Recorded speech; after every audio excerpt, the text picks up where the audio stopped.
এই যে এলাকার বাসার কুকুরকে খাওয়াইলাম, অনেকগুলো কুকুর আছে।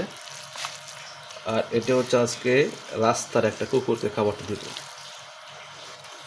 কারণ মসজিদে নামাজে গিয়েছিলাম, একটা রাস্তার কুকুর দেখে না খায়া শুয়ে আছে, একদম শুকায় গেছে। তো ভাবলাম যে একটু মুরগির হাড্ডি দিয়ে সিদ্ধ করে একটু খাবার দিচ্ছি।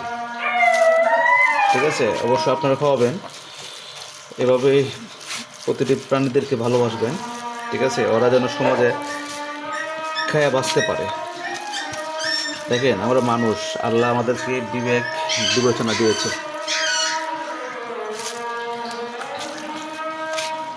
কারণ আপনি একবার না খেলে বুঝতে পারেন কেমন লাগে। ওরা তো সারাদিন না খায় থাকে, তাই না?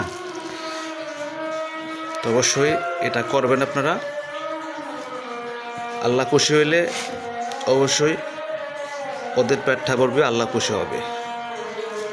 ঠিক আছে, তো সবাইকে বলি যে আপনারা অবশ্যই একটু সেবা করবেন প্রাণীদেরকে, কারণ ওরা সারাদিন না খেয়ে থাকে, ওদের কোনো চাকরি নাই, কোনো ইনকাম নাই, কোনো খাবার নেই। আপনি আমি দিলে ওরা খেতে পারে, ঠিক না? সবাই ভালো থাকবেন। আল্লাহ হাফেজ, আসসালামু আলাইকুম। এখন যাব নামাজে, মসজিদে সাথে নিয়ে যাব। এই যে